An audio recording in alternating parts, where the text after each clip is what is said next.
안녕하세요. 김혜리의 컨택트입니다. 오늘 저의 초대에 응해주신 예술가는 박찬욱 감독입니다. 물론 전혀 긴 설명이 필요 없는 분이시지만 오늘은 사진가 박찬욱으로서 첫 번째 개인전을 소개하기 위한 자리라서 저도 난생 처음 뵙는 기분으로 이 자리에 나왔습니다. 많은 영화인들에게 사진은 취미 이상의 무엇인데요. 카메라를 통해서 세계를 보는 방법을 훈련할 수도 있고 비주얼 스토리텔러로서 자신의 비전의 단면을 보여줄 수도 있는 작업이라서인 것 같습니다. 그래서 다른 영화 감독들 경우에도 레리 클락처럼 사진으로 시작해서 사진을 영화로 발전시킨 경우가 있는가 하면 빈 벤더스 감독처럼 사진을 모티브로 해서 도시의 앨리스 같은 영화를 찍은 경우도 있죠.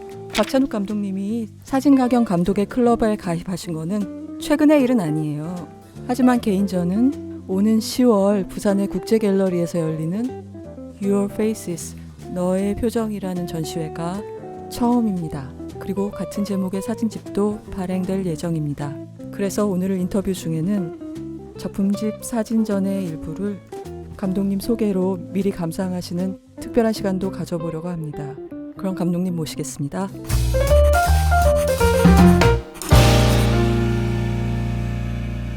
안녕하세요. 안녕하세요. 일단 요즘 몇 가지 일을 하고 계신가요? 네, 헤어질 결심이라는 영화 후반 작업에서도 편집은 거의 끝났고요. 음악하고 VFX 작업을 하면서 이 사진집과 사진전 준비 그리고 이제 다음 작품 네. 그 HBO의 시리즈인데요. 동조자라는 7부작 시리즈예요. 각본 작업을 라이터즈 룸이라는 네. 그 너댓 명의 작가를 이렇게 모아서 하나의 팀을 꾸리는 그 작업이 최근에 마무리됐어요. 이제 곧 이제 각본 작업에 들어갑니다.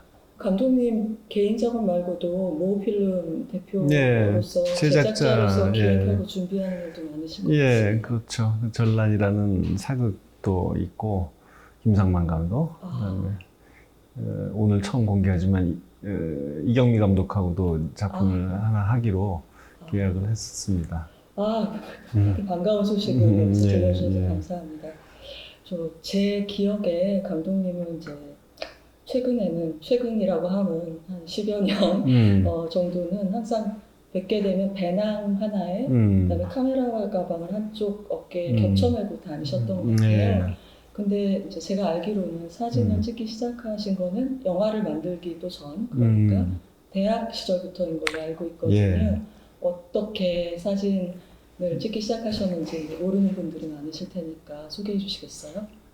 사실 저희 아버지께서 그림을 그리기도, 그러니까 취미로 그림을 그리고 사진도 잘 찍었어요. 그래서 저희 남매가 어렸을 때 찍힌 사진들을 보면 흑백 필름으로 단정한 구도로 이렇게 잘 찍힌 사진들이 남아 있습니다. 그래서 어려서부터 그 사진에 대한 찍고 싶다는 생각을 갖고 있었고, 아버지 카메라로 그때는 아사히 펜탁스라는 카메라로 가지고 놀기도 하고, 그러다가 대학에 들어가면서 원래 가고 싶었던 영화과를 영화 감독하는 일이 나하고 왠지 안 어울리는 것 같아서 영화과 진학을 못하고 다른 공부를 하게 되니까 그때는 또 영화 동아리도 없었고 대학에, 그래서 사진을 선택을 했어요. 그래서 영화의 대신이었던 건가요? 그렇죠. 예.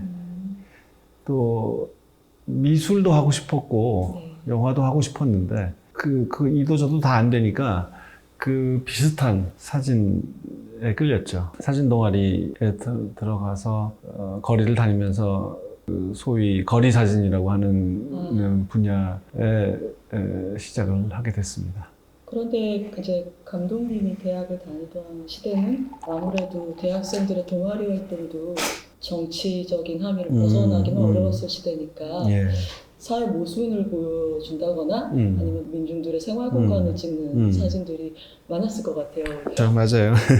그래서 좀 달동네, 요즘엔 그런 표현도 잘 안 쓰지만 또 난지도라는 곳이 지금은 상암 인근에 뭐 아주 좋은 곳이 됐지만 쓰레기 야치장이 거대한 정말 그 쓰레기 산을 이루는 기억나요. 예, 그런 동네가 있었고 거기서 그 주변에서 쓰레기 분류하고 뭐 재활용하면서 먹고 사는 그런 분들이 가건물 같은 데서 이제 촌락을 이루고 살고 있었죠. 그런 데를 다니면서 사진을 찍어야 했는데 제가 자꾸 그런 곳에 사는 주민들에게 카메라를 갖다 대지 못하고 왠지 그냥 그게 불편하고 잘 그래서는 안 될 것 같은 느낌이 들었어요. 근데 물론 그렇다고 해서 제가 그런 류의 사진에 대해서 뭐 낮게 평가하는 건 절대 아니에요. 그런 사진 훌륭한 작가도 많고 그런 사진의 역할이 분명히 있으니까. 근데 이제 저의 취향은 그렇지 않았다는 것 뿐이고, 그래서 저는 또 자꾸 렌즈가 그냥 사물, 그런 동네에 있는 그냥 골목의 풍경이나 사람이 찍히더라도 좀 멀리서, 그리고 좀 안 어울리는 그런 자세나 그런 구도 속에서의 인물, 그런 쪽으로 자꾸 렌즈가 가는 걸 느꼈어요. 결국은 영화 동아리를 만들면서 사진관원으로서 졸업을 하지는 못했습니다만은 어쨌든 그때의 경험, 그래서 암실 작업도 많이 했고 전시회도 그룹전에도 몇 번 참여했고 그것이 본격적인 시작이었죠. 그러면 이제 직업 감독이 되시고 나서는 영화 때문에 바쁘고 그래서 한동안 휴지기가 있었을까요? 예, 그랬죠. 그리고 아마 복순나이거 때부터 좀 시작을 했던 것 같아요. 그때부터 좀 마음의 여유가 있었죠. 예. 사진 작업이 집단 예술이 아니라는 점에서 영화하고 많이 다른 것 같고, 그리고 특히 감독님은 더 철저하게 프리프로덕션을 하시는 편이라서 모든 영화가 그렇긴 하지만 뭐 지나가는 바람도 다 기획하고 설치해서 만들어내잖아요.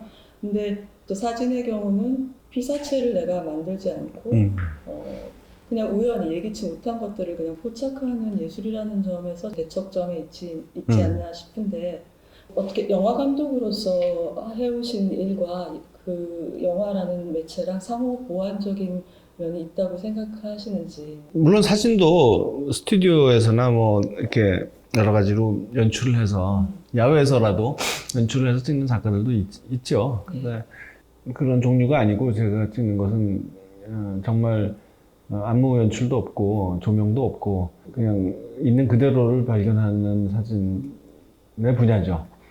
근데 그것이 몸이 가벼울 수 있다는 거. 영화는 제가 아주 그냥 굉장한 대작을 만드는 사람은 아니지만 또 그렇다고 저예산의 뭐 소품도 아니고 몇십 명, 몇백 명 후반 작업까지 치면 그런 사람들이 많이 참여해서 만드는 만큼 몸이 무겁고 책임감도 너무 크고 뭘 하나 결정을 할 때 경솔하게 하면 안 되니까 그 돈도 많이 들고 그러니까 그게 익숙해지질 않아요. 그런 부담이. 그래서 어려워서 이제 그 동생과 함께 파킹 찬스라는 이름으로 단편 영화도 자꾸 만들고 그런 일을 해왔는데 그 중에 최고는 사진이죠. 사진은 아무에게도 책임지지 않아도 되고 나 혼자 다니면서 오늘 들고 나갔는데 아무것도 못 찍고 돌아와도 아무렇지도 않고요. 프로듀서가 뭐라고? 예, 그렇죠. 그리고 사진전을 뭐 매년 하는 것도 아니고 몇 년 모아서 한 번 하는 거고, 그러니까 오늘 못 찍었으면 내일 뭐 또 뭔가를 맞닥뜨려지겠지 하고 그렇게 생각해 버릴 수 있어서 참 좋아요. 근데 그렇다고 해서 제가 사진을 가볍게 생각하고 있어도 그만 없어도 그만인 그런 취미 생활이라고 생각하시면 그건 또 아니에요. 오히려 영화보다도 더 제 일상에 밀착해 있고, 영화는 날 잡아서 편집하고 날 잡아서 각본 쓰고 뭐 그러는 거지만 사진은 한 번도 내 몸 가까이서 카메라가 떨어져 본 적이 없고 어디에 가 있어도 촉각이 곤두서 있고 무언가를 만나서 놀랄 준비가 되어 있어야 하고 그렇기 때문에 예민한 상태를 유지하시는. 그렇죠. 예, 그렇죠. 그렇기 때문에 사진이야말로 뭐 영화와 저에게 있어서는 대등한, 여러 가지 성격이 달라서 그렇지 저의 중요한 직업입니다. 네. 그런데 감독님 이전에 개인전은 아니지만 김중만 작가님하고 자선 사진전을 하신 적도 있고 예. 2019년에는 라이카가 주관한 전시회에 출품하셨던 걸로 기억을 해요. 그리고 그보다 더 많은 사진을 볼 수 있는 곳은 한 멀티플렉스의 박찬욱관이라고 하는 예술전용관 외벽에 6점 정도의 사진들이 상시적으로 범신론이라는 대주제를 갖고 전시되고 있잖아요. 예. 근데 이렇게 작업을 하시는 것과 또 이 전시의 맥락에 놓여서 불특정 다수의 사람들이 사진을 보는 것과는 조금 다른 느낌이지 않으셨어요? 예, 사실 몇 년 전에는 제 동생하고 광주에 아시아 문화의 전당이라는 곳에서 파킨슨스 대대적인 전시를 한 적이 있어요. 굉장히 큰 전시였어요. 그 같이 만든 동영상들을 포함해서 각자의 개인 작업까지 망라한 큰 전시였죠.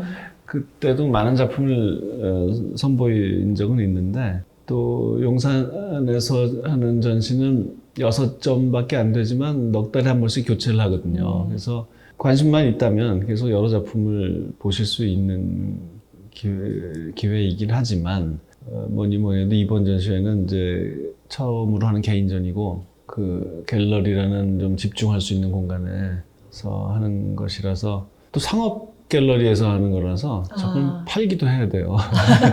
제작비도 많이 들어가서. 예. 그래서 그런 역시 또 아무리 뭐 예술이고 뭐 다 좋지만 영화나 사진이나 그런 뭐 영화만큼은 아니더라도 네. 그런 또 부담에서 자유로울 수는 없는 현대 생활이죠. 근데 하여튼 제가 여러 가지 종류의 사진을 하는데 예를 들면 현장에서 배우들을 찍는 것도 있고 그래서 아가씨 가까이라는 사진집이 예. 그 즈음에서 나왔었잖아요. 그렇죠. 그걸 보면서 저는 막 이게 너무 특권 남용 아닌가. 배우를 마음껏 무방비하게 그렇죠. 찍을 수 있으니 예. 너무 굉장한 특권인데 이렇게 생각했었어요. 예. 그러니까 그런 특권을 누릴 기회를 가지고도 그것을 사용하지 않는다면 그것은 범죄다라는 생각을 해요. 그래서 좋은 배우들과 작업하는 감독들이 그렇게 사진을 좀 많이 기록으로 남기면 좋겠다는 생각을 해요. 현장에 스틸 작가가 그 정식 스텝으로 있지만 그들에게는 또 허용하지 않는 홍보용 사진을 찍어야 그렇죠. 되잖아요, 그분들은. 그렇게 배우들도 좀 더 열린 태도로 대할 수 있으니까 감독에게는. 그래서 많은 감독들이 그렇게 하면 좋겠다고 생각해요. 좀 보고 싶어요, 저도. 저도요. 예.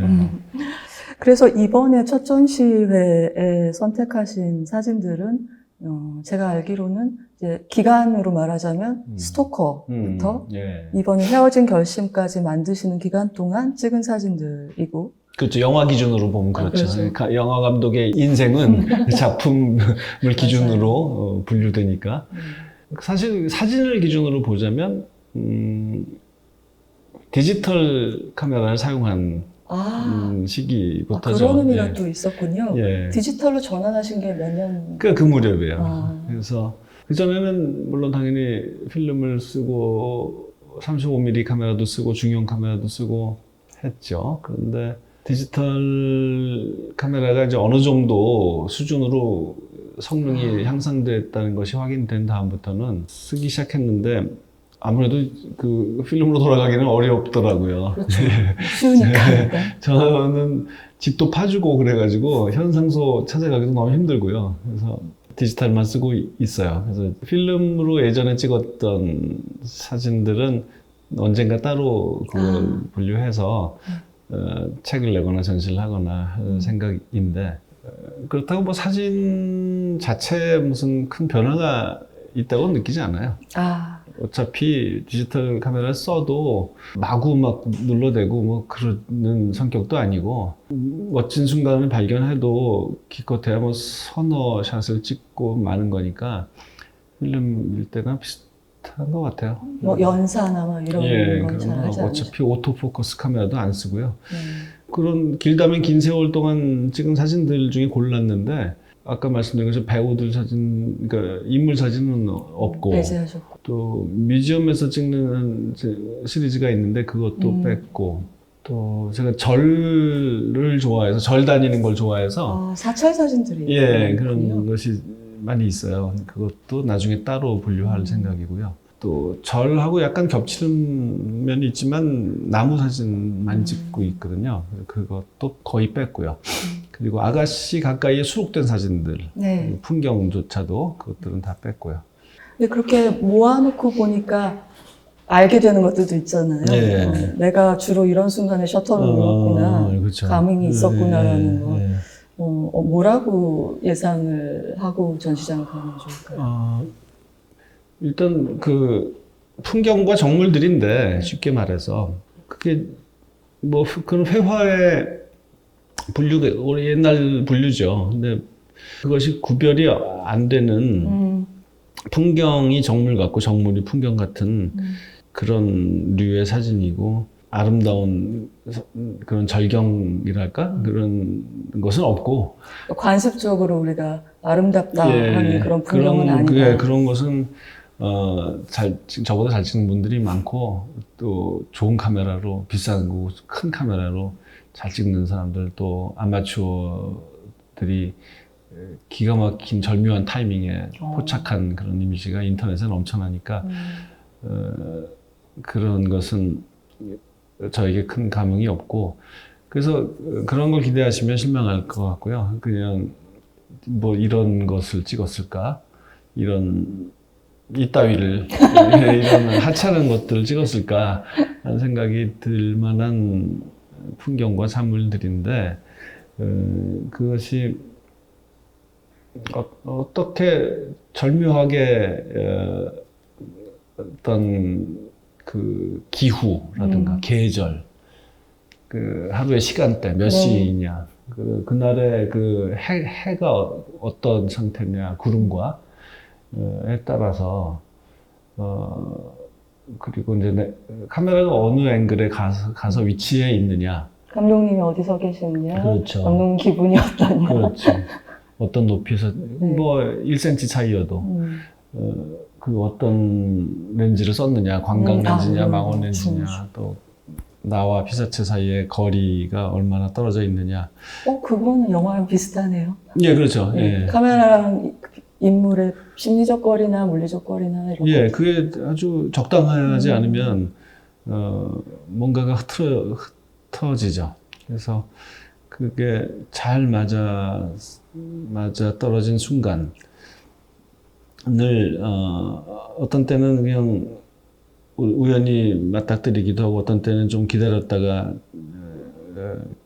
포착하기도 하지만 하여튼 나를 놀라게 하는 그러니까 제가 사는 동네를 걸어 산책을 할 때에도 매일같이 다니는 길이지만 어제 못 봤던 그동안 5년 동안 못 봤던 똑같은 곳인데 그런 순간이 딱 만날 때가 있거든요.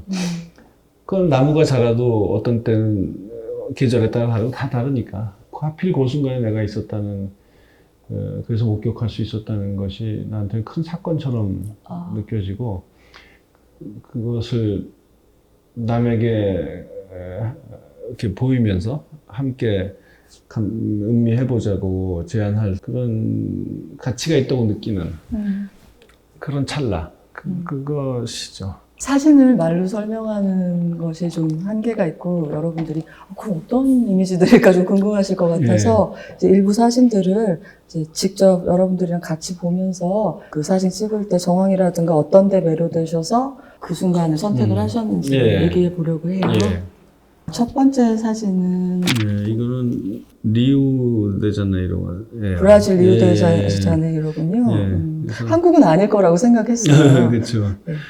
무엇보다도 색깔의 대비 브라질 같은 뭐 이거는 나 개인의 느낌이겠지만 거기서 느꼈던 그런 인상이 담긴 이미지고 그 전 이 사진 보면서 피사체 둘이서 뭔가 다른 차 헤드라이트나 가로등에 좀 화들짝 놀란 것 같은 들킨 것 같은 그런 느낌도 받았고요. 그리고 네, 맞아요. 무엇보다 네. 저는 이런 사진 볼 때 감독님이 아무튼 영화는 서사 매체잖아요. 예. 그리고 그 서사를 또 허투루 여기시지 않으니까. 그래서 그런 데서 해방된 사람의 신남? 예, 그런 게 맞아요. 좀 느껴지는 맞아요. 사진이에요. 예, 맞아요. 그 사진을 하는 데 있어서 가장 중요한 요소 중에 하나예요. 서사는 사진에서 완전히 배제되진 않지만 작가가 그 관객한테 강요하지도 않고 관객은 스스로 만들어내는 서사겠죠. 그래서 작가는 그냥 관객의 마음속에 생겨날 수 있는 이야기를 이렇게 촉발하는 그런 작용만 하는 거라고 생각해요, 사진은. 이건 뭐 색깔의 대비도 있고 또 플래시를 터뜨린 것 같지만 그런 건 아니고요. 예, 플래시는 저는 거의 안 쓰지 않아요. 쓰시는군요. 예, 가끔만 써요. 뭔가 강렬하고 원초적인 느낌을 주죠. 예. 예. 자, 그리고 예. 네. 무슨 저희 동네 산책을 하다가 아, 예. 이게 꼭 사진을 좀 아시는 분은 이 가운데 있는 하얀 이 방수포를 방수포군요. 예, 이것을 이렇게 인위적으로 밝힌 사진이라고 다들 그렇게 생각하실 거예요. 근데 전혀 그렇지가 않아요. 그러니까 후반 작업에서 그 예. 부분을 도드라지게 만졌을 예, 것이다. 예. 근데 어떻게 이런 순간이 그러게요. 빛 때문에? 예, 빛 때문이죠. 그래서 그냥 눈으로 볼 때에도 이미 좀 이렇게 발광하는 것 같은 느낌이 있는 상태였어요. 네. 그래서 찍은 거지 뭐 이게 뭐 그게 아니라면 뭐하러 찍었겠어요. 그런데 이 사진이랑 나란히 걸리기로 돼 있는 사진을 보면 예. 서양의 예. 공동묘지에 있는 예. 조각상 뒷모습이랑 예. 이제 우연찮게도 예. 이 방수포가 볼륨이나 예. 밝기가 비슷해 보여서 그렇죠. 그런 그 우연한 폐기물과 예. 인간이 의도를 갖고 만든 예술품들이 예. 닮은 모습을 보여주는. 그렇죠. 이것이 사진 전에서 아주 최상의 상태로 만들어진 커다란 프린트를 볼 때의 만큼의 감흥을 책으로는 느낄 수 없지만 또 이런 편집의 재미가 있기 때문에 그래서 사진집은 또 나름의 독자적인 가치가 있는 일이죠. 그래서 이것은 밀라노에서 찍은 것이고 이것은 파주에서 찍은 것인데 이런 편집은 관객한테 좀 지나치게 뭔가를 강요하려는 의도가 읽힐까봐 늘 이제 조심하게 되는데요. 그래도 흥미롭다고 생각해서 이렇게 배치를 했어요. 저는 이 파주 사진이 더 좋아요. 이것은 저도요. 정말 너무 거의 쓰레기에 대해 다름없는 그런 하찮은 물건인데 이렇게 만들었을 때 고대 조각의 그 드레이퍼리 예. 같기도 하고요. 예. 그 옷의 주름 같기도 그렇죠. 하고요. 예, 맞아요. 그 대리석으로 신의 솜씨로 깎아놓은 그런 주름 같아 보이죠. 무시할 수 없는 이런 하찮은 것이 좀 되게 존중받을 대상처럼 또 숭고한 대상처럼 보이는 것이라 제가 좋아하는 사진입니다.